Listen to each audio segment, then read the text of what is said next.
raadiosaade Räägime asjast. Eesti asjadest nii nagu need on, räägivad Mart ja Martin Helme ning nende huvitavad saatekülalised pühapäeviti kell 11. Loe põnevate teemade kohta rohkem ka uudisteportaalist uueduudised.ee. Tere tulemast kuulama raadiosaadet Räägime asjast. Asjast räägime Tre raadios, Ring FMis, Ruut FMis, Kuressaare pereraadios, pühapäeva hommikul kell 11 ja õhtul kell 9 jälle ja siis muidugi kui soovi on, siis saab internetist iga kell järgi kuulata. Me oleme täna stuudios Mart Helme ja Martin Helme kahekesi, vanad stammid ja võtame siis nädala kokku. Meil on 3 teemat siin endal välja valitud, räägime kõigepealt siis spekuleerime spekulatsioonide üle, kas siis valitsuskriis on või ei ole või on see näitemäng meile. Üldiselt kõik, mida te loete peavoolumeediast on alati tuleb eeldada vale, aga midagi tahetakse teile selgeks teha. Siis me räägime oma erakonna volikogu avaldusest, meie erakond kogunes laupäeval Pärnus ja võtsime vastu seal ka volikogu avalduse, mis räägib energeetikast ja väga selge sõnum on meil. Eesti Konservatiivsel Rahvaerakonnal on Eesti jaoks olemas energeetikaplaan, mis tagab meile varustuskindluse ja odava elektri. Meie viimane teema on siis nüüd kokkuvõte sellest, et kuidas Euroopa rahuprojektist sai üleöö sõjaprojekt, ehk nüüd on siis Euroopa Liit otsustanud lõpetada ära igasugused, kuidas need on need igasugused fondid, mis ühenduse siseselt majandustaset ühtlustavad, et see kõik unustame ära, see raha läheb nüüd kõik sõjatööstusele, kõik adrad tankideks. ja noh, kui bluff see kõik on ja kuidas meid unustatakse kogu aeg laua taha kutsuda, no sellel on kõigel oma muidugi väga nukrad sellised oomenid. Aga valitsuskriisist, no ei ole mingit kahtlust, et see, mis Eesti meedias nüüd siin sellel nädalal kerima on läinud, on koordineeritud reformierakondlik siis meediaoperatsioon. Et üheaegselt teevad postitusi, üheaegselt siis erinevad postimehed, Delfid teevad siis suuri analüüse ja spekulatsioone sellest, mis siis ikkagi on ja kuidas siis ikkagi on ja noh, isegi vist ei tehta enam saladust, et see nii-öelda info või need nii-öelda kulisside tagused sõnumid tulevad Reformierakonnast. Aga noh, põhiküsimus on see, et kas nüüd Reformierakond kasutab seda, loob fooni selle jaoks, et pressida sotsidelt midagi välja või päriselt ka on otsustatud Reformierakonnas, et reiting on nii halb, üldine ühiskondlik meelsus nende suhtes on nii vaenulik, et teevad seda, mida nad alati on teinud, ajavad kõik süü mõne koalitsioonikaaslase kaela ja loksutavad koalitsiooni ümber ja siis teevad näo, et kõik on uusi septembrikuus. No ja neil on sellega seoses ju võimalik praegu nüüd välja keerutada nendest nurka värvimise kohtadest, nagu valimisõiguse küsimus mittekodanikele või mittekodanikele. Kui nüüd sotsid üle parda visatakse, siis saab ju rahulikult minna seda teed, mida me oleme algusest peale pakkunud, et valimisõigus on ainult Eesti kodanikel ja kogu see asi, mida siin on keerutatud, kukub lihtsalt kolinal kokku ja mitte midagi ei toimugi. Teine asi, millest nad saavad välja keerutada, on see, mida on kokku keetnud neile õigeusu kirikuga seoses Läänemets. Kõiki nende nunnadega, noh, ilmselt on ikkagi süvariigist Michalile öeldud, et kullamees, et me ei lähe eriüksuslastega nunnasid Pühtitsast välja tõstma ja me ei pitseeri Nevski katedraali uksi kinni, et te saaksite siin mingisuguseid poliitilisi mänge mängida ja eeldada, et te teenite selle pealt reitingu tõusu. Et noh, me ei ole võimelised praeguses olukorras uut pronksiööd võitma isegi, meil ei ole selleks lihtsalt ressurssi. Ja teiseks, kus me teame, Tsahkna küll räägib meile kogu aeg, kuidas meil piiri taga vägesid ei ole, samal ajal hirmutades meid sõjaga, et ma ei tea, skisofreeniline olukord, et kohe-kohe algab sõda, aga meie piiri taga vägesid ei ole. Et kellega me siis sõdime, ma ei tea, varjudega. Et see on nagu mingisugune droonide mängu surnute armee, mis tuleb meie peale või ei tea. Aga no ühesõnaga, nii või teisiti olukord rahvusvaheliselt on sedavõrd niivõrd pinev, et minna praegu nüüd ehku peale välja, et aga ehk venelased ei tee midagi ja teeme selle kiriku asja lõpuks siis nüüd ära. Ma ei tea, mitmendal katsel oleks võinud juba 90 aastat algul ära teha, aga näe, siis ei tehtud. Et teeme nüüd 30 aastat hiljem ära. Et mul on tunne, et siin on sügavamad allhoovused ja kuskilt ma lugesin, et on tulnud ka signaal Ameerikast, et jätke kristlikud kirikud rahule. Ma olin presidendil külas sellel nädalal ka ja see oli üks teema. Mõlemad need olid põhiseaduse muudatus ja see sama koguduste seadus oli üks teema ja Karis küsis mult, aga kas mina saan aru, mis siis saama hakkab, kui see seadus vastu võetakse ja tõepoolest siseminister saadab eriüksuslased kloosterist nunnasid välja tõstma, et mis siis saama hakkab või et miks seda tehakse. No eks ole, minu arusaamist mööda see on kergelt retooriline küsimus, et ega ei saa aru. Kui muidugi kuna jutt käib meil sotsidest ja Reformierakonna ja Eesti 200 valitsusest, siis tuleb alati eeldada, et nad ei ole mitte lollid, vaid nad on halvad, nad on kaabakad ja neil on, ütleme siis, pahatahtlikud või halvas usus tehtud eesmärgid, motiivid. Ja võib-olla tõepoolest nad tahavadki provotseerida konflikti Eestis, sest pronksiööd ju lõppkokkuvõttes tõstis Reformierakonna reitingut pikaks ajaks väga sügava majanduskriisi alguses. Ja võib-olla nad tõepoolest tahavad ka provotseerida siis otse konflikti Venemaaga, kui Tsahkna räägib, et meil kedagi piiri taga ei ole, siis see tema hüüatus läheb vastuollu ju kõikide teiste hüüatustega, mis samast leerist tulevad, kus Ursula von der Leyen ja Macron ja isegi Portugali peaminister hoiatavad meid, et Venemaa kavatseb meid kõik ära vallutada kohe-kohe.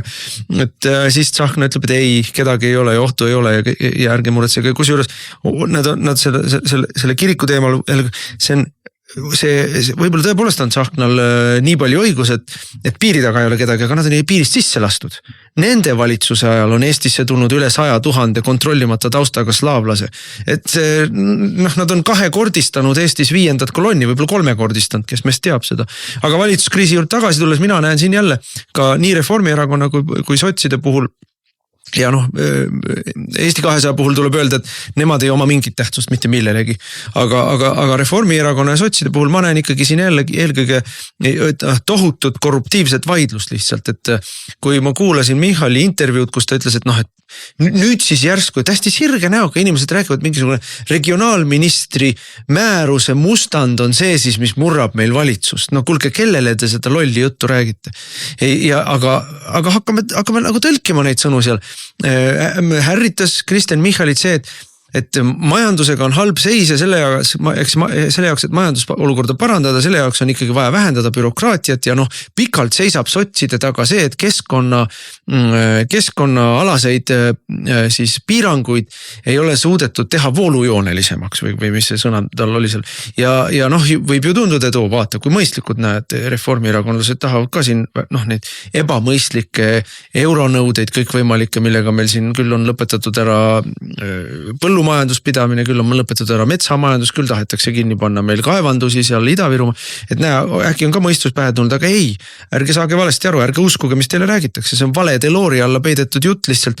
Praegu on seis selles, et tuulikute arendamine on jooksnud kinni sellesse, et suur osa Eestist on kaetud erineva tasemega siis ütleme looduskaitsealadega, on kergemad looduskaitsealadega piirangud, on raskemad, on eriti ranged looduskaitsepiirangud, aga suur osa Eestist on looduskaitsepiirangute all. Ja need samad inimesed, kes meile siin veel aasta tagasi rääkisid hingestatult, kuidas mitte midagi ei tohi teha, ühtegi oksaraagu ka ei tohi tõsta, sest et kuskil on meil mingisugune nahkhiir või mingisugune kalakene või konnakene või mingisugune eriti haruldane lillekene õitseb, et need samad inimesed nüüd sirge näoga räägivad, et aga tuulikud neid ei sega.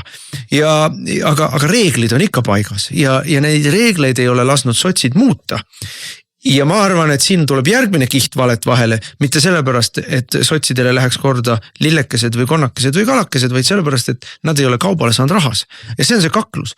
Ja praegu käib lihtsalt käte väänamine. Kaklus käib ilmselt jah, ma arvan, raha pärast vähemate inimeste vahel. noh, Läänemets ja Michal on kindlasti need, kes raha pärast kaklevad. Aga noh, Hartmanid ja väiksemad nupukesed nagu see meie kliimaminister Yoko Alender, ma arvan, need paljudel puhkudel ei saa üldse mitte millestki aru.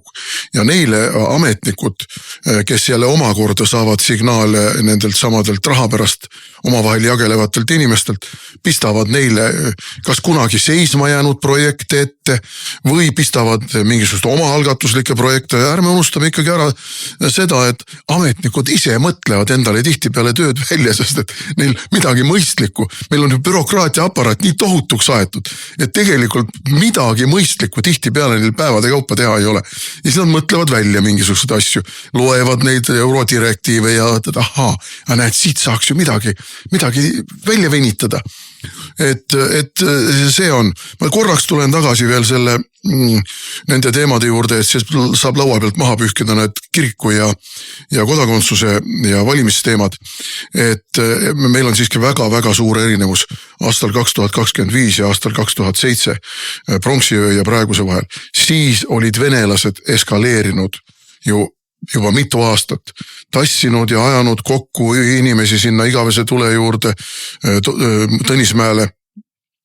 Noh, metsikud rahva kogunemised olid Vene lipud, teise maailmasõja aegsed Punaarmee vormid, auvahtkonnad, ma ei tea, mis kõik, eks oli, see oli ju väga selge eskalatsioon. Praegu ju mingit eskalatsiooni ei ole. Venelased hoiavad väga madalat profiili. Ja no siin mulle meenub, et kagi, see oli vist Rootsi ajal Riia kindralkomandant Dahlberg, kes ütles, et karda venelasi siis, kui nad on vaiksed ja mahedad ja ära karda neid, kui nad lärmavad ja lõugavad. Kui nad lärmavad ja lõugavad, siis nad varjavad sellega seda, et nad on nõrgad ja neil ei ole plaaniski tegelikult midagi ette võtta, aga kui nad on vaiksed ja mahedad, siis hauvad nad salaplaani. Et kui me nüüd seda Dahlbergi kogemust ja ütlust tänapäeva üle kanname, siis võib-olla on siin just täpselt midagi taolist. Ja, aga see tekitab ikkagi küsimuse, mida me oleme korduvalt küsinud, et kelle jaoks siis töötab Lauri Läänemets, kas otse Kremli jaoks või noh, tahab kaela tõmmata meile julgeolekukriisi ja mitte ainult siseriikliku julgeolekukriisi, aga julgeoleku, räägime sellest saate viimases plokis kindlasti põhjalikumalt, aga julgeolekukriis Euroopas on reaalsus. Ja noh, noatera peal on kõik asjad ja noh, siin selliseid noh, ohtlikke liigutusi teha enda poolt, et olukorda halvemaks teha meie jaoks on rahvavaenulik kuritegelik käitumine meie valitsuse liikmete poolt. Aga siin kindlasti tuleks nagu rääkida selle valitsuskriisi kontekstis ikkagi meie nii-öelda suurimast opositsioonijõust, ehk siis Riigikogu teiseks suurimaks opositsiooniparteist Isamaast, kes noh, nüüd meil on võib-olla parem arusaamine, miks nad nii kangesti ei tahtnud Yoko Alenderi umbusaldamisega tegeleda. Et noh, küll nad lükkasid seda tagasi ja edasi ja venitasid ja lõpuks noh, muidugi kui midagi üle ei jäänud, siis tegid ka näo, et nad on ikkagi kaasas sellega. Aga noh, sõnumeid ju siin nii-öelda kohvipaksu pealt või metsast vastukajamise mõttes sõnumeid nad saadavad omavahel Reformierakonnaga juba mõnda aega. Ja noh, jälle Michali intervjuu siin reede õhtul vist Delfile oli või mina nägin seda küll sotsiaalmeedias, et see noh, selgelt andis märku, et ärgu liiga palju nõudku Isamaa, et parempoolse valitsuse võib teha küll, et see meeldiks Isamaa valijale. On Michali sõnum aga ärgu liiga palju nõudku, et saagu aru, et nad ei ole tegelikult Eesti kõige populaarsem partei. Nüüd noh, minu meelest on siin selles kõiges selles tegelikult mitte mingit vahet ei ole, mis meil valitsusega toimub, kas kukub, ei kuku, kas läheb Isamaa sisse sinna asemele või jätkab Reformierakond Eesti 200-ga ja neil on noh, põhimõtteliselt akna alt on kogu aeg puhvrit võtta, sest ütleme ausalt, aknaalused saadikud on odavad osta, esiteks on neid palju ja kaup, mida on palju ja mida keegi ei taha, on alati odav. Nii et nende najal on võimalik läbi veeretada põhimõtteliselt täitsa rahulikult kõiki asju, mida Riigikogu enamuseks vajalik on. Aga kui ka tahetakse siin teha, noh, aga Reformierakonda ei päästa see mainekujunduslikult, sest et noh, sellisel juhul, noh okei, sotsidest saite lahti, aga sama valitsus, sama poliitika, noh mingisugust sellist nii-öelda uuenduskuuri ei ole toimunud, et neil on vaja kedagi uut sinna ja Isamaa sinna sobiks ja Isamaa puhul meie sinuga mõlemad teame. 100%. Me võime mõlemad mürki võtta. Kui neil tekib võimalus valitsusse minna, siis nad alati valitsusse lähevad. Nad ei mõtle ka 2 korda, nad mõtlevad, kuidas seda maha müüa oma valijale või avalikkusele. Aga nad mitte kunagi ei mõtle niipidi, et kas meil on praegu mõistlik minna. Ja no selles mõttes on ju väga kõnekas ka see, mida on öelnud nii Reinsalu kui Seeder, et ei, me ei lähe mingil juhul, aga kui me midagi ära saame teha, siis me kindlasti läheme. Et me ei lähe mingil juhul, aga kui me midagi ära saame teha, siis me läheme. Ja ma vaatasin, ma käisin ju eelmisel nädalal nüüd esimeses stuudios suur julgeolekudebatt oli, kus ma ohkan selle kõige peale. Ütleme jah, lasteaed oli lasteaiaga koos. Mis oli jällegi väga selline näitlik esinemine seal pärast saadet oli see, kuidas kogu see ühispartei kaasa arvatud Isamaa kogunes kokku ja hakkas siis omavahel mingisugust poliitika juttu veeretama. Ma targu sellesse seltskonda ei läinud, ega nad mind ei oodanud ka. Aga see on muide selles mõttes ülimalt näitlik. See ongi ühispartei, Isamaa ongi ühispartei üks haru ja teevad ainult poose. Aga ma tahaks näha muidugi, kuidas need Isamaa litsikud siis nüüd hakkavad seal automaksu kaotama ja käibemaksu alandama ja tulumaksu alandama ja mida nad kõik on meil lubanud ja elektri hinda alla tooma ja Tallinnas te olete ju selle sama kambaga koalitsioonis. Mida konkreetselt te olete Tallinnas ära teinud, et Tallinnas liiklus oleks parem, heakord oleks parem, meditsiiniteenindus oleks parem ja nii edasi ja nii edasi. Koolid oleks eestikeelsed. Ei ole ju. Ja me mõlemad sinuga Tallinna elanikud, et suvisel ajal elame oma maakodudes, aga igal aastal on ikka ühed samad mured. Lumi tuleb ootamatult ja kevadel ei saa tänavaid tolmust puhtaks. Lihtsalt mingit vahet ei ole, kas seal on Jevgeni või Mihhail või on seal Jašin või on seal keegi teine. Täpselt Tallinna näide minu meelest peaks nagu igat mõistlikult inimest väga selgelt andma aru, et Isamaa läheb võimu võtma ja võimu saama toiduahelasse, mitte midagi muutma. Just, siis saab ju ministri kohti ja siis saab ministri nõuniku kohti ja ministeeriumites on igasugust loksutatavat raha ja eriti nüüd, kus USAID on oma kraanid kinni keeranud, tõsi küll, seal on nüüd kohtuvaidlused ja kohustas mingisuguse osa palgarahasid välja maksma. Nii-öelda kõrvalmärkusena, et kohustas juba tehtud kulude katteks esitatud arved välja maksma. Aga lõppkokkuvõttes ei päästa see seda USAID-i küll. Aga miks ma selle teema võtsin on see, et eriti nüüd, kui neid rahasid enam ei tule, tuleb ju käed sisse saada Eesti maksumaksja rahasse ja ärme räägime riigieelarvest, ärme räägime riigi rahast. See on maksumaksja raha, mida eriti nüüd maksude tõstmisega seoses meie kõikide taskust välja kaubeldakse, välja koogitakse ja seda tahab Isamaa saada. Pluss Euroopa Liit on lubanud ka, et see nii-öelda humanitaarabi raha, mis humanitaarabi küll kusagil ei tee, kui sa just ei arva, et Tallinna kuskil kesklinnas elavad maailmaparandajad, kellel on 4000 eurone palk ja kes kunagi ühtegi nälginud lapsukest ihusilmaga näinud ei ole. Et nende toetamine võib olla ka humanitaarabi, aga põhimõtteliselt Euroopa Liit on otsustanud, et see ameeriklaste poolt ära lõpetatud rahastamine, see tuleb neil üle võtta. Me räägime jälle meie rahast, tegelikult me räägime meie rahast, see on ju ka meie raha. Ja nüüd võib küsida, et aga Isamaal on ju siin suursponsorid Linnamäe ja Pruunsild ja neil ju parteil rahapuudust ei ole. See on üks asi, mis on partei raha. Aga teine asi on see, mida sa ikkagi saad maksta palkadena, boonustena ja kantimisena oma inimestele.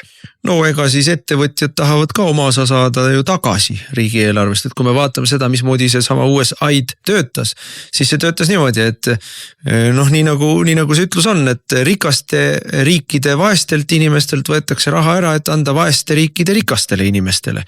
Ja täpselt nii ta käis, et kõigepealt korjati maksuraha kokku, siis anti see nii-öelda heategevuseks riiulifirmadele, kes siis heategevust tegid, need maksid välismaal, tegid pseudoprojekte ja välismaa pseudoprojektid tulid tagasi siis poliitikutele, kes seda raha olid algselt eraldanud, et nad saaksid ka head elu. Nii et see ring on, see on nii kohutavalt korruptiivne. ja noh, kas meil läheb valitsuskriisiks või mitte, no minule tundub, et Reformierakond on mingisuguse sisemise otsuse langetanud, nad liiguvad hästi süstemaatiliselt, nendel on kommunikatsioon hästi paigas, ju neil on mingid stsenaariumid, aga noh, sotsid ei näinud seda tulemas minu meelest ja noh, selles mõttes, kui ma vaatan sotside reaktsioone, siis nad on selleks olnud täiesti ette valmistamata. No aga ega sotsid ongi tegelikult nõrgad, noh mis suur poliitika guru on Läänemets, no ei ole ju. Neil pole seal kedagi. Riina Sikkut on suur poliitika guru või no andke andeks. Et mina arvan, et siin tehaksegi praegu nüüd avalikkuse rahustamiseks ja mingisuguse nii-öelda uue stardi tegemiseks ümberkorraldus.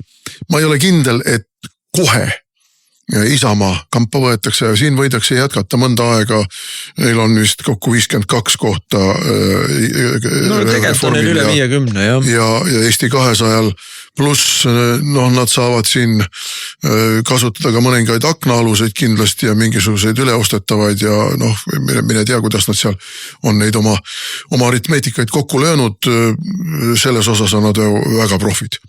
Et võivad rahulikult lasta sellise nõrga enamus valitsusega. Võimalik, et Isamaa praegu arvestades kohalike omavalitsuste valimiste küllaltki lähedust oktoobri keskel ei taha praegu tõesti minna seda nii-öelda valitsusvastutust võtma, ehkki nemad teevad jälle oma kalkulatsioone ja võib-olla vastupidi leiavad, et boonused kaaluvad üles need negatiivsed momendid.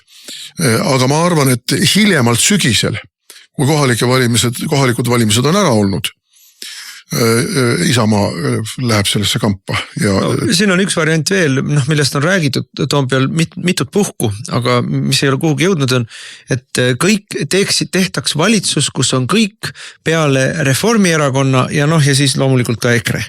Ehk siis noh, kogu see segasumma suvila, sotsid, Isamaa, Keskerakond, Eesti 200, noh ja siis nende vahel ära jagunenud erinevad aknaalused,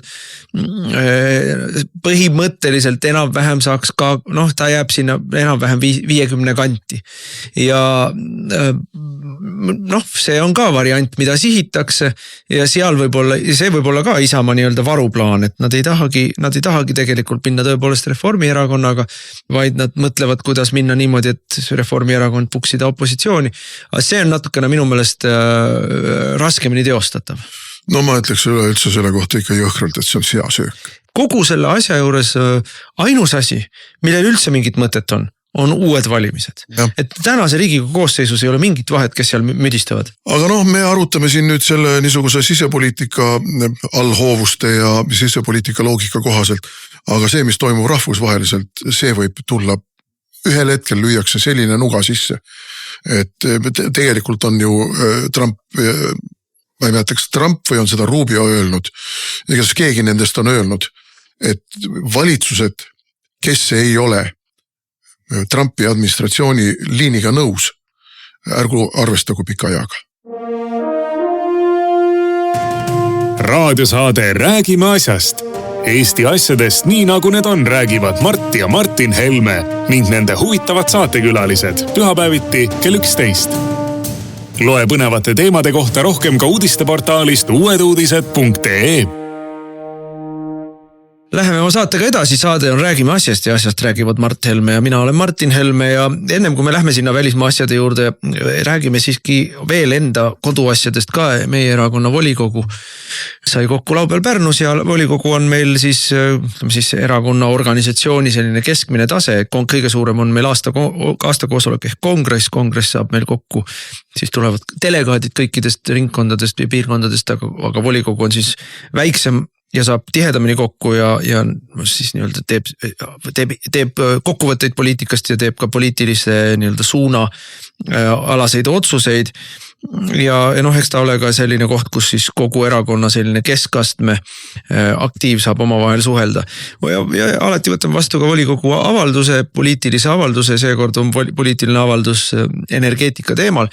Noh, eks ta inspiratsiooni on saanud või tõuke on saanud sellest tuuliku asjast, et tuletame ka meelde, et erakonna juhatus tegi meil juba umbes 6 aega tagasi otsuse, et meie erakonna siis esindajad kohalikes omavalitsustes, sõltumata sellest, kas nad on opositsioonis või koalitsioonis, peavad igal juhul tegema kõik, mis võimalik, et takistada siis tuulikuparkide arendamisi.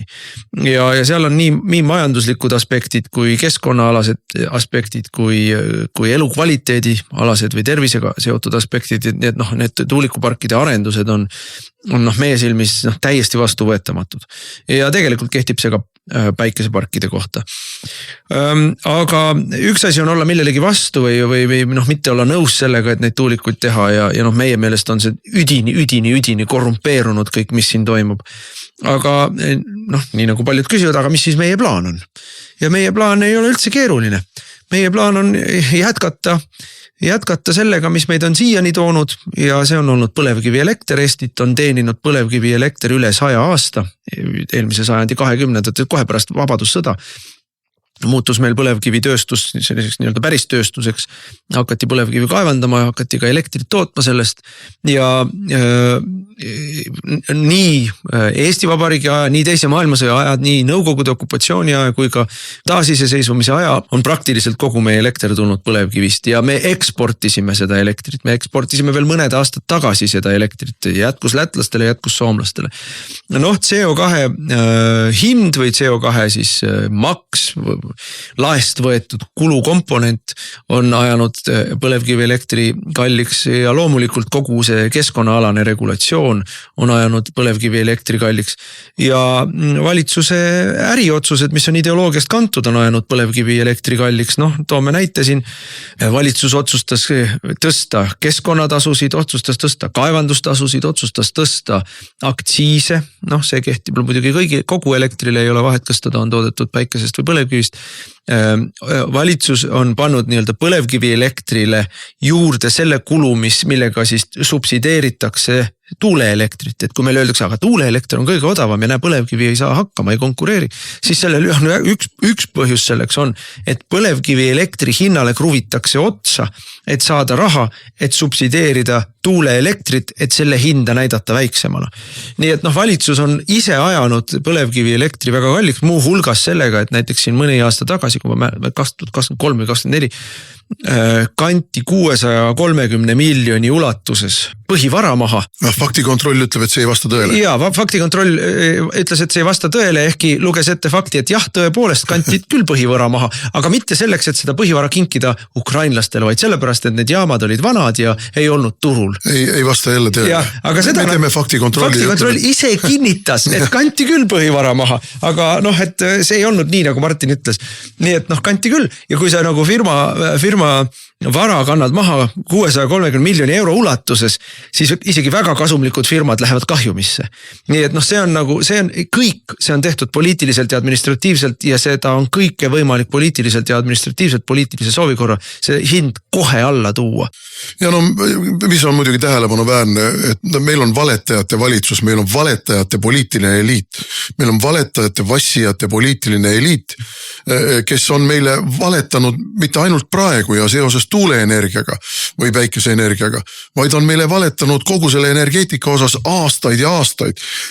Sel põhjusel, et on ammu juba teatud seltskonnal selge, et kogu selle rohepöörde raames on võimalik miljardeid pesta, jagada, kantida ja varastada.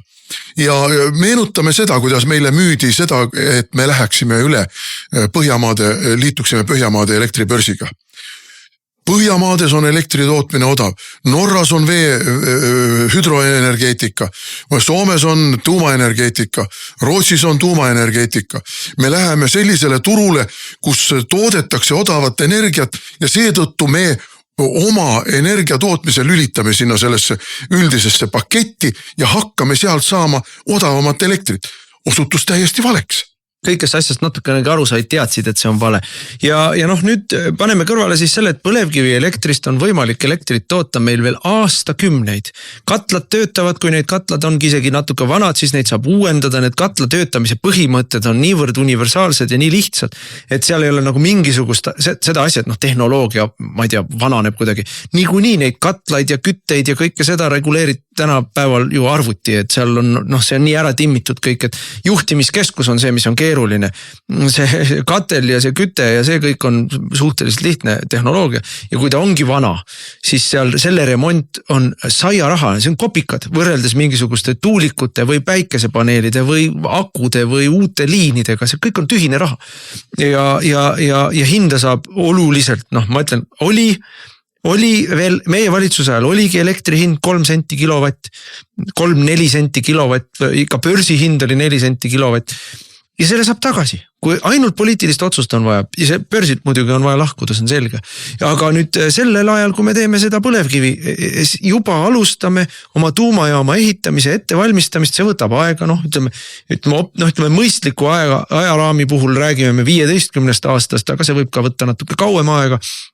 Kui teeks erilise kiirusega, nii et tõesti lased üle nurkade, siis me võiksime rääkida 10-aastasest, 7-aastasest perioodist, aga see tähendaks sisuliselt seda, et me igas planeeringuprotsessis ütleme mõnele suurele Kanada või Jaapani firmale, et siin on teil plats, hakake ehitama.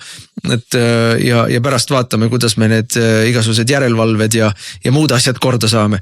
Et see lihtsalt on pikk protsess, midagi teha ei ole. Aga senikaua meil jätkub oma odavat põlevkivi elektrit nii palju kui tahame. Ja siis hakkame tegema tuumaelektrit ja see tuumajaam tuleb ehitada, see on ka meie volikogu avaldus, tuumajaam tuleb ehitada nii suur, et see tagab ära meie energiavajaduse, tagab ära meie energiavajaduse kasvu ja tagab selle, et me saame elektrit edaspidi eksportida, ehk võtame välismaalastelt raha, toome Eesti majandusse ja teeme Eesti rikkamaks. Et see nii lihtne see plaan ongi, mingisugust mitmekesisust elektri tootmisel ei ole vaja. Unustage ära oma vikerkaare värvi mõttekrampid, ei ole vaja mitmekesisust, meil on olnud ainukesisus kogu aeg, 100 aastat, me rahulikult samasuguselt edasi lasta, lihtsalt asendame selle 20 aasta pärast veel odavama elektriga, sest et tuumaelekter on kõige odavam elekter üldse. Meie põlevkivi energeetika on nagu sa siin loetlesid kalliks aetud. Ta ei ole konkurentsivõimetu mitte sellepärast, et see tootmine on kallis. Tootmine on üliodav. Tegelikult elektri tootmine on üldse kogu selle protsessi juures kõige lihtsam asi. Turbiin leiutati juba, ma ei tea, 150 aastat tagasi. Turbiin on see, mis tekitab elektrit. Aga elektri ülekandmine, elektri salvestamine, elektri nivoo hoidmine, need on keerulisemad asjad ja need nõuavad loomulikult investeerimist ja kaasajastamist, aga need ei ole ka nii kallid, et me peaksime maksma 5 korda kallimat elektri hinda kui Soomes.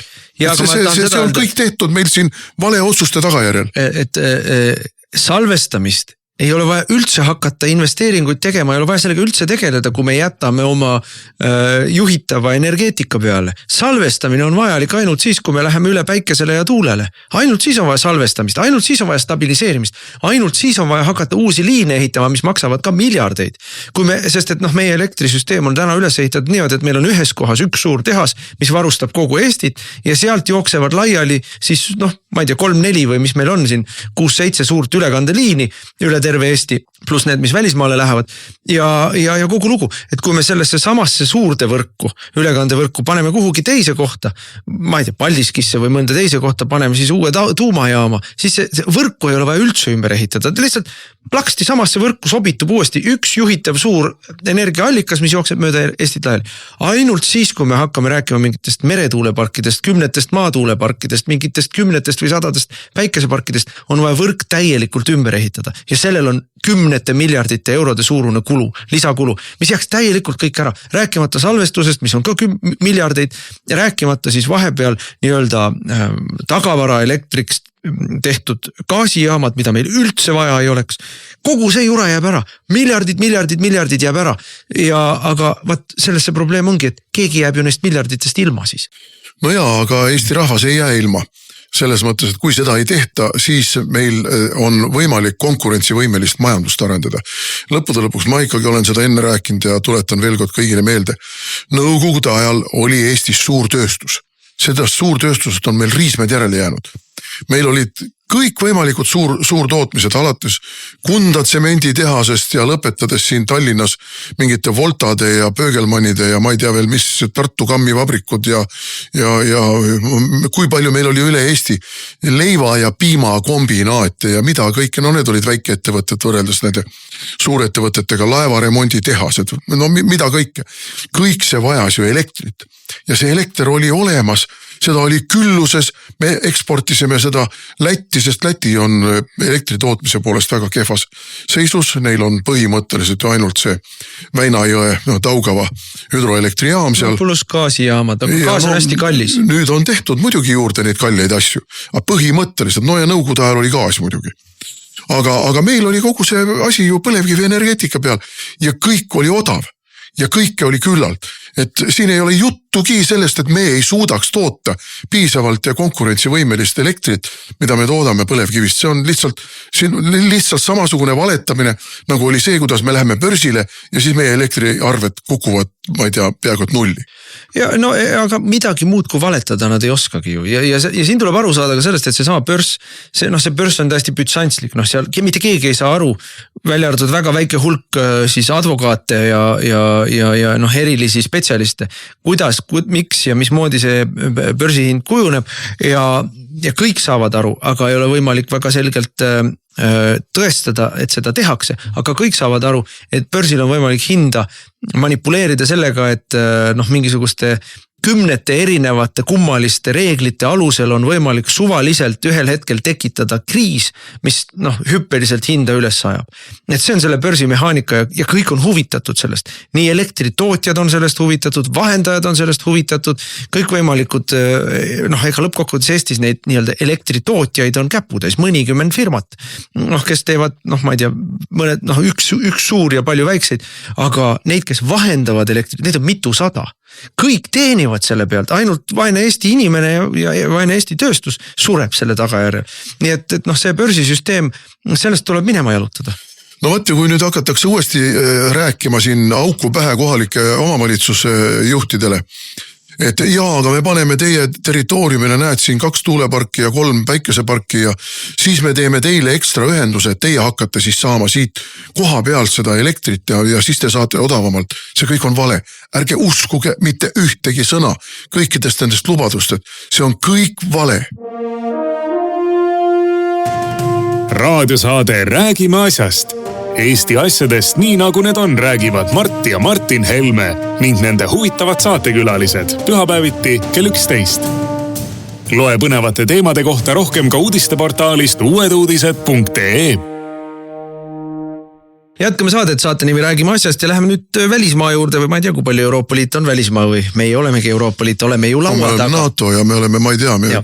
Laua taga oleme välja arvatud siis, kui laud on seal samuses Londonis, siis meid laua taha ei kutsutud. Ja Pariisis kuidagi juhtus ka niimoodi, et meid laua taha ei kutsutud. Minu meelest see on palju suurem skandaal. Ja sellest Eestis eriti ei räägita ja ei tahetagi rääkida. Et me siin eelmisel nädalal lahkasime seda, mismoodi läks siis Zelenski kohtumine Trumpiga Valges majas ja kõik olid selle peale endast väljas. Aga see, mille peale meil vähemalt Eestis peaks kõik endast väljas olema, on see, et meid ei kutsutud ei Londonisse ega Pariisi. Ja loomulikult Kaja Kallast ei kutsuta üldse kuhugi enam. Tema otsib vabale maailmale uut liidrit. Ja selle uue liidri, ma arvan, et esiti pakub ikka nagu rajateele ise ennast vast. No üks erru läinud Kreeka diplomaat vist, kui ma õigesti mäletan, ma lugesin jälle kuskilt mingist väljaandest, ütles Kaja Kallase kohta, et tegemist on püsivalt rumala inimesega. Ja niisugune inimene praeguses kriisiolukorras, keerulises olukorras Euroopa Liidu välisasjade juhina on lihtsalt katastroof. No see püsivalt tähendab seda, et ta ei ole võimeline arenema ka, õppima ega see arenema. See ongi see püsivalt, jah.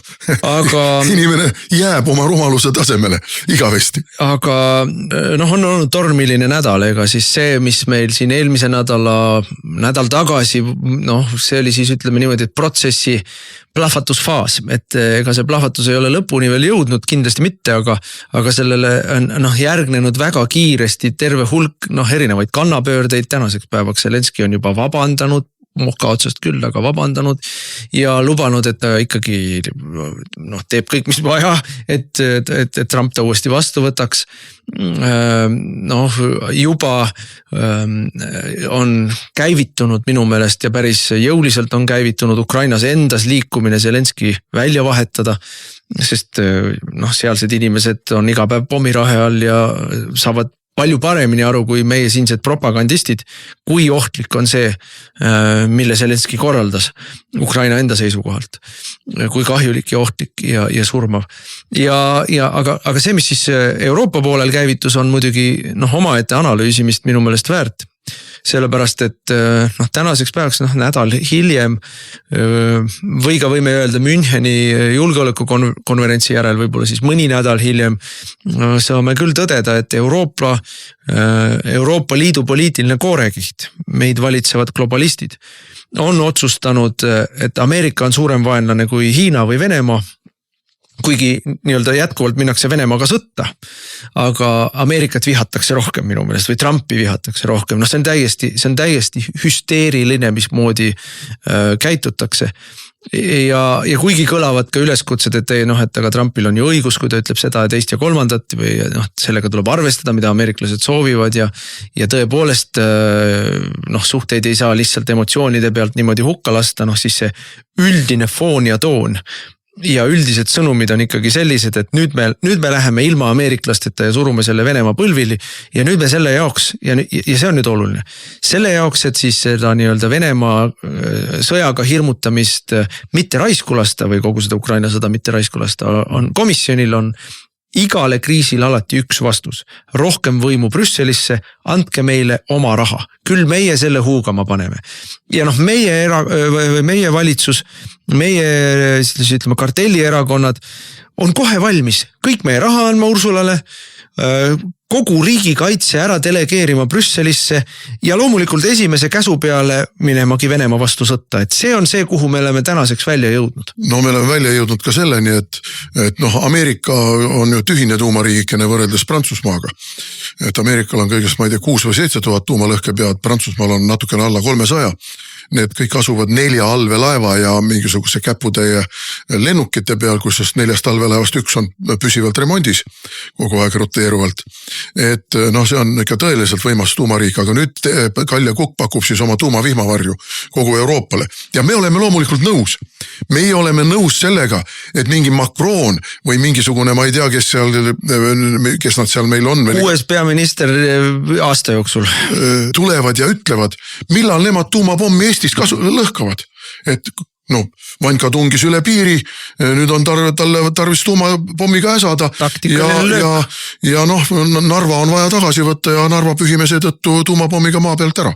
Et me ei saa ju kulla inimesed kaasa minna sellega, et kusagil keegi, kes isegi päris täpselt ei tea, kus kaardi peal asub riik nimega Eesti, otsustab, et aga sinna paneme nüüd tuumapommi ära.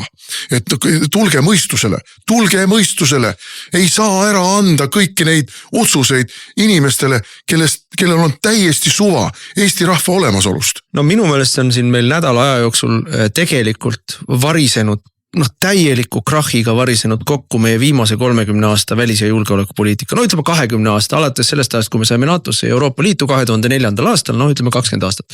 Ja hirmsa pauguga lennanud vastu taevast kõik see jutt, tuletame meelde, kui palju meile on korrutatud aastasse, me ei ole enam üksi. Tuletame, mitte kunagi enam üksi, tuletame meelde, kui palju meile on räägitud sellest, et kui meie poisid Afganistanis või Malis või Iraagis või Süürias või kus kõikides kohtades me oleme ära käinud ja oma verd valanud, et me käime seal julgeolekut eksportimas, kui me seal käime, siis see tagab, et kui meil on raske ja kui meil on abi vaja, siis tullakse. Ei tulda. Ei kui Vikerkaare lippu ei tõmba vardasse, siis ikka NATO lennukid ei kaitse meid. Seda juttu oleme ka pidanud kuulama. Siis tuletame meelde seda, et 20 aastat on meile räägitud sellest, kuidas me oleme laua taga. Ei ole laua taga. Meid ei võeta vastu Washingtonis ja ma ei räägi ainult Kaja Kallasest, keda ei võeta vastu Washingtonis mitte ühelgi tasandil, aga ei võeta vastu ka meie tsahknakest seal, Johaidi tsahknakest. Michalil oli üks 5-minutiline kõne Trumpiga, kui Trump oli valimised võitnud, aga meid ei võeta seal vastu, aga meid ei võeta ju laua taha ka Pariisis ja Londonis, ja küll London ei ole Euroopa Liit, aga seal said kõik need nii-öelda otsustajad said ju seal kokku, kõik need, kes otsustasid, et meil enam Ameerikat vaja ei ole, me võime nüüd siin ise hakata.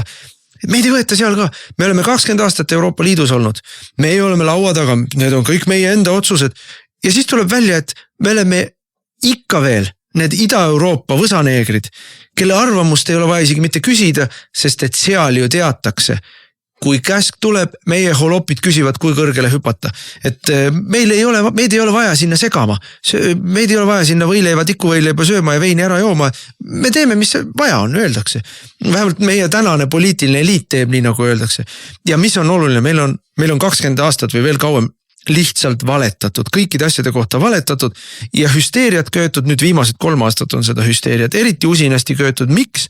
Valedega köetud muidugi, aga köetud on selle jaoks, et inimesi hirmutada valima nii-öelda valgeid jõudusid ehk neid ühispartei või kartellipartei poliitikuid ja hirmutada neid, et mingit teistmoodi ei saa teha, kuidagi teistmoodi ei ole võimalik, nii nagu on, nii on ja meil ei ole valikut. No meenutame siin kas või eelmist nädalat, kui tohutu hüsteeria tõmmati üles, kuidas Trump on KGB agent juba 87. aastast alates.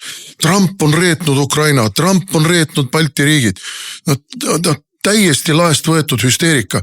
Ei ole midagi taolist. Kusjuures reedene uudis on see, et Trump väga karmilt ütles, et kui venelased jätkavad seal mingit pommitamisi ja ei ole valmis rahu läbirääkimisteks, siis ma keeran neile veel sanktsioone peale, mingite sanktsioonide mahavõtmist ei tule ja olen valmis jätkama Ukraina sõjalist varustamist. Et ei ole mingisugust reetmist. Trump täiesti ratsionaalselt mõjutab mõlemat osapoolt. Kusjuures mõlemad osapooled on praegu ju sellises positsioonis, et kumbki ei taha sõda lõpetada. Zelenski ei taha sellepärast lõpetada, et ta teab, et see on tema poliitilise karjääri lõpp. Tal on vaja sõdida surm silma ees. Ja kusjuures minu meelest on see hoiak on see, et kannatame ära 4 aastat Trumpi, siis tuleb normaalsus tagasi, siis me saame oma süvariiklike skeemidega jätkata, lihtsalt hambad ristis kannatame selle Trumpi aja ära. Minu meelest ei ole see võidustrateegia, minu meelest see on ajavõidustrateegia. Ja nojah, aga see ei vii mitte kuhugile, see ainult suurendab seda krahhi, mis on meie silme all lahti rullub, aga mis ma tahtsin ka veel Zelenski kohta öelda, et see oli lihtsalt nii masendav, nii rumal, nii Pavlovi refleksidest lähtuv selline hüsteeria, mis Eestis lahti läks. Zelenski on Eestis ikkagi propaganda tagajärjel, 3-aastase propaganda tagajärjel sellises, pool jumala staatusesse tõstetud. Tal ei ole sellist staatust Ukrainas. Ukrainas on ikkagi 100 000 surnud selle sõja tagajärjel, haavatud, majandus on hävitatud, poliitiline korruptsioon on kasvanud plahvatuslikult sõja ajal. Et tal ei ole sellist populaarsust Ukrainas, nagu tal tundub, et on Eestis. Aga ega tal ka Eestis sellist populaarsust ei ole, nagu muljet üritatakse jätta. See on kõik selle nii-öelda, ütleme siis, süvariikliku propaganda müüt. Aga loodud on meile ikkagi selline, see süvariiklik propaganda, mis on meil, see sõjapropaganda, mis meil on olnud siin 3 aastat, on kehtestanud tabuteemad. Et sa ei tohi mitte midagi teisiti öelda, arvata või isegi küsida, kui on ette nähtud. Et on tabu ja see tabu teenib ju tegelikult Reformierakonna poliitilist puutumatust, et kui sa julged midagi öelda sellist, mis ei lähe kokku Reformierakonna huvidega, siis sa saad kohe sõimata, et sina ei toeta Ukrainat, sina oled Kremli-meelne, sina oled meil siin reetnud rahvuslikud huvid. Et see on nii läbi nähtav minu meelest poliitiline, ideoloogiline infooperatsioon, ajude loputamine olnud, et ma olen imestunud, et jätkuvalt on nii palju inimesi, kes selle lummuses on ehkki aina rohkem ja rohkem inimesi on sellised, kes seda välja naeravad. Siin ajaloominutites tsiteerisin Winston Churchilli, kes ütles, et parim moodus veenduda selles, kui halb riigikord on demokraatia, on 5-minutiline vestlus tänaval valijaga. Et see ongi, et ega siis me ei saa eeldada, et 100% inimesed on kõikide detailide ja nüanssidega kursis, ei ole lihtsalt. Ja seda kasutataksegi ära. See ongi see stratkom.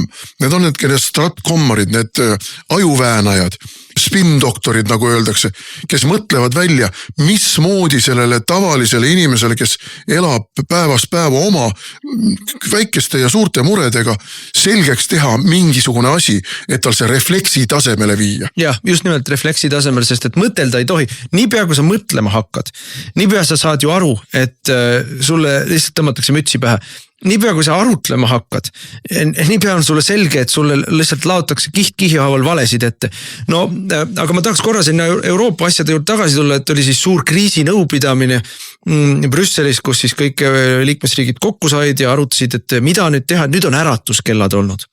Ausalt öeldes lihtsalt, kui keegi hakkab jälle äratuskellast rääkima, siis äratuskell oli 2008 Gruusias juba, keegi ei ärganud. Just täpselt, ja siis oli 2014 ja tegelikult minu meelest ka äratuskell ikka 22. aastal oli, et kui te nagu 3 aastat olete seda sõda pidanud Ameerika raha ja Ukraina verega ja ise siis mõnusasti veini joonud ja Venemaad põlvili surunud, siis nüüd on see äratuskell küll, nüüd olete ikka sisse täitsa maganud. Aga siis nüüd tullakse kokku ja räägitakse, kuidas nüüd me teeme ise ilma ameeriklasteta. No näha on, kuidas see ise tegemine ilma ameeriklasteta käib, Ukraina ju praegu elab üle seda. Ameeriklased jätsid seisma oma relvatarned, jätsid seisma oma luureandmete andmised ja sellel on kohene ja väga ränk negatiivne tagajärg Ukraina poolele. See on see malakas või see surve avaldamise viis, millega Trump sunnib ukrainlasi rahuläbirääkimiste laua taha. See, mismoodi ta avaldab survet sanktsioonide ja teiste asjadega venelastele, ta mõlema poolt piitsa ja präänikuga. Ühel päeval annab piitsa mingite ähvardustega või millegi kinnikeeramisega, järgmisel päeval paneb prääniku laua peale. Need on kõik läbirääkimiste osa ja see läbirääkimiste osa põhimõtteliselt tegelikult ma jätkuvalt olen seda meelt, et see põhišabloon on paigas, kuhu välja tahetakse jõuda. Aga nüüd on tal see keeruline trikk sundida asjaosalisi sinna kohale jõudma. Aga eurooplased ei saa sest mitte midagi aru. Nad tunnistavad, täiesti vabalt ja avalikult tunnistavad, meil ei ole midagi asemele panna sellele nii-öelda satelliitluure ja sidevõrgustikule, mis ameeriklased kinni keerasid. Meil ei ole lihtsalt. Aastakümneid võtab aega, et teha. Aga vot küll me nüüd teeme. Meil ei ole seda relvatööstust, meil ei ole neid mahtusid. Meil ei ole praegu mitte midagi sõjaliselt lauale panna. Aga nüüd lähme ikkagi Venemaaga sõdima, et see on ju hullumeelne. See on ju hullumeelne, see on valelik, see on hullumeelne. Aga miks seda tehakse? Seda tehakse selle jaoks, et võtta liikmesriikidelt ära viimane, oluline, suveräänne otsustuskoht ja see on riigikaitse. See on kogu mängu mõte. Ja meie omad loomulikult sauna panin küla, läks kõik, trumm on läinud, pulgad mingu ka. Ei meil auksiliaarid on alati valmis, nagu palgasõdurid on ikka valmis minemas, et ükskõik kuhu kästakse ja neil on hea meel, kui ise ei pea mõtlema, ise ei pea otsustama. Tuleb käsk, nüüd läheme sõdime, ma ei tea, Ukrainas, siis läheme sõdime Ukrainas, tuleb käsk, läheme sõdime Valgevenes, läheme sõdime Valgevenes. Aga käsk on tegelikult ju minu meelest näha. Sõda tuleb Eestisse. Ja. Kui me seda liini jätkame, siis sõda tuleb Eestisse. Aga ma tahtsin öelda kogu selle Euroopa tõmblemise kohta, et Viktor Tšernomõrdin omaaegne Venemaa peaminister Jeltsini aegne ja hilisem suursaadik muide Ukrainas. Tal on neid väga teravaid ja kuldseid ütlemisi ja üks tema ütlemisi oli selline, et ükskõik mis organisatsiooni või asja me Venemaal ka ei loo, välja kukub ikka nagu Nõukogude Liidu kommunistlik partei. Et vaat Euroopas on täpselt sama lugu. Ükskõik mida nad ette ei võtaks, välja kukub ikka mingi eurobürokraatlik käkk ja täpselt nii on selle pagana Euroopa oma iseseisva kaitsevõime arendamisega ka. Kuna seda ajavad Brüsseli eurokraadid, siis välja kukub eurobürokraatlik käkk. Kui sakslased ise otsustaksid, et nüüd 5 aastat, 10 aastat, paneme tähtajad paika, peab meil olema see. Nii nagu Franklin Roosevelt 1941. aastal, kui jaapanlased ründasid Pearl Harbori, pani plaani paika. 1942. aastaks peab meil olema nii ja nii palju tanke, nii ja nii palju suurtükke, nii ja nii palju laevu, nii ja nii palju lennukeid.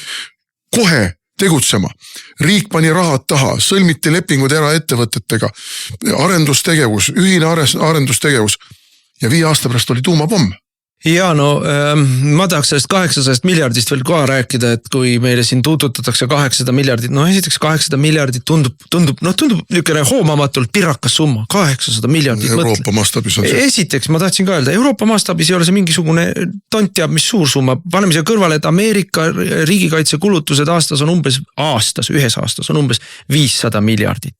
Aga eurooplased räägivad siin, ma ei tea missugusest 5-aastasest perioodist või midagi taolist, eks ole. Et noh, kogu Euroopa majandusmahtu silmas pidades, riikide suurusi silmas pidades, see tegelikult ei ole siukene johetama paneva. Aga sellestki 800 miljonist 650 miljonit on, no ütleme siis Euroopa Liidu senise eelarve sees rahade ümber tõstmine. Ja siis 150 miljardit just kui peaks olema uus raha, mille kas Euroopa Komisjon laenab ja see on nüüd oluline, kui Euroopa Komisjon laenab turult raha ja hakkab kulutama seda oma äranägemise järgi, aga laenu maksavad tagasi liikmesriigid. Ja ma küsiksin, aga mille pärast me siis ise seda laenu ei või võtta? Võtame ise, ostame ise, teeme oma asju, seda mida meil on vaja, nii kiiresti nagu meil on vaja, sellise rahaga nagu meil on vaja. Miks me peame kõigepealt laskma Brüsselil teha meie raha eest asjad ära ja siis hakkame arvet maksma. Ja siin on veel üks asi, sellest 800 miljonisest 650 miljard on kogu aeg see raha. Et sellest suur osa on ainult arvestuslik paberi peal, siia sisse arvestatakse liikmesriikide enda praegused sõjalised kulutused ka, mis edaspidi hakkavad käima siis nii-öelda läbi koordineeritud Brüsseli kulutamise, ehk siis osa meie riigikaitse rahast, mis meil praegu on, mida me siin rindkummis taome, et meil on peaaegu 4% ja varsti jõuame 5% peale, osa sellest meie 5% läheb siis Brüsseli käsutusse. Vot see on see raha, et noh, see on jälle noh, mitte ükski normaalne poliitik, mitte ükski normaalne riik ei tohiks isegi kaaluda selliseid skeemikesi. Milleks? Ei no, sakslased ja prantslased loomulikult kaaluvad, sellepärast, et see raha läheb ju nende sõjatööstusse. Ja meie hakkame siis nende sõjatööstusest, millesse me oleme ise panustanud meie vaese maksumaksja raha, ostma väga kalli hinnaga neid asju, mida me võiksime tegelikult selle sama raha eest, mida me neile ei anna, minna otse ameeriklastelt ostma. Ja praegu peakski minema. Ameerikas on, ma lugesin hiljaaegu, Ameerikas seisab ladudes kuskil 2500 Abrams tanki, vanemat mudelit, aga kohendatavat ja sisuliselt ameeriklastele üle lihtsalt. Me võiksime minna sinna ja seal on 1000 Bradleysid ja 1000 Himarseid ja mida kõike. Me võiksime minna praegu sinna öelda, lugupeetud Peter Hexet, meie tellime teilt praegu teie ladudest, ma ei tea, 2 miljardi eest, neid ja neid asju. Ja loomulikult teie teenindate neid ja me kõik varuosade lepingud ja muud asjad teeme teiega. Ja loomulikult me arvestame siis sellega, et ameeriklased kohtlevad meid kui liitlast, keda nad ka siis kaitsevad vajaduse korral. Et me pakume neile diili, mitte ei lähe ainult lunima. Ja, aga üks asi veel, mis ma siin sellest meie välispoliitilise krahi kokkuvarisemise kohta ütleks, on see, et 25 aastat, 30 aastat on Eestis kogu välispoliitika ja julgeolekupoliitika ehitatud sisuliselt Ameerika Ühendriikidele. Okei, meile räägitakse ka Euroopa Liidust ja mis kõik veel, aga Euroopa Liit nagu kõik ise ka tunnistavad, on pehme jõud, eks ole. Meil on väärtused, need väärtused me kõik teame, on tegelikult perverssused, aga kogu meie julgeolekupoliitika on ehitatud üles Ameerika Ühendriikide peale. Ja nüüd on otsustanud Eesti poliitiline eliit, Kaja Kallased ja Marko Mihkelsonid ja Margus Tsahknad ja Michalid ja Lauri Läänemetsad, et meie julgeoleku parim garantii on lihtsalt valimatult ropult sõimata ameeriklasi, solvata, alandada, mõnitada, põlastada ameeriklasi, et see on siis nüüd meie uus julgeoleku garantii ja paralleelselt ärritada venelasi. Ja samaaegselt siis hoida nii-öelda üleval kõiki võimalikke asju, millega me tõmbame kaela endale konflikti Venemaaga, olgu see kiriku teema või olgu see mingid muud teemad. Ja siis meid ei kutsutagi Londonisse ja Pariisi. Aga me eeldame, et anname neile kõik oma raha, et äkki nad siis aitavad meid 10 aasta pärast, hakkavad tulema võib-olla Saksamaalt uut sorti tankid välja. See on ju ütleme riigi hukatusse ja rahva hukatusse tüürimine, mis meie tänase poliitilise kliki poolt toimub. kõik on valesti tehtud, kõik on vales suunas pandud tööle ja ega nemad ei ole võimelised seda parandama. On ainult üks erakond on Eestis, kes seda kõike ette on näinud, kes sellest on hoiatanud, kes on teinud ettepanekuid asju parandada ja kes on võimelised sellest olukorrast meid välja tooma ja see oleme meie erakond. Kuulge, meil on tegemist koloniaalimpeeriumitega. Mida need koloniaalimpeeriumid on teinud? Nad on oma asumaad paljaks riisunud. Nad on oma asumaad paljaks riisunud ja siis on öelnud, et aga nüüd vaadake, kuidas te ise hakkama saate. Et täpselt sama toimub meiega. Meilt tahetakse viimane välja pigistada.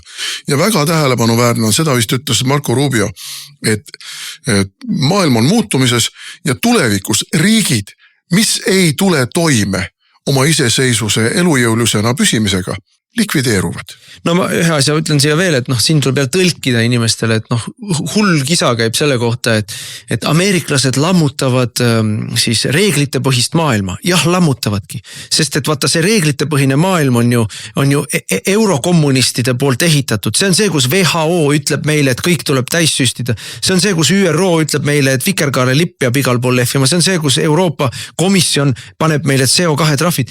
Meil ei ole vaja selliste reeglitega maailma. Ameeriklased on ennast sealt välja kirjutanud, hiinlased ja venelased ei ole kunagi ennast sinna sisse kirjutanud. See reeglitepõhine maailm peabki kaduma. Meil on vaja, et asemele tulevad uued reeglid. See on sama lugu, nagu oli Nõukogude Liidu lagunemine. Põhimõtteliselt Nõukogude Liit oli ka ju vanade reeglite lagunemine. Ja me teadsime, et tulevad keerulised ja rasked ajad, olime valmis sööma kartulikoori, aga see, mis pärast seda tuleb, on parem. Ja mina ütlen ka, ärme nuta taga seda reeglite põhist maailma, ärme taha, et see säilib.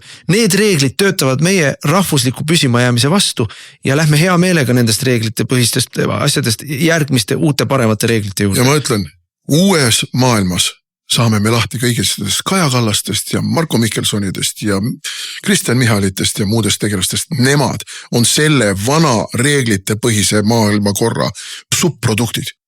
Aeg on otsas, täname kuulamast, ikka kuulake meid nädala pärast. Te kuulasite raadiosaadet Räägime asjast. Saate eest tasus Eesti Konservatiivne Rahvaerakond. Järelkuulamine internetis treradio.ee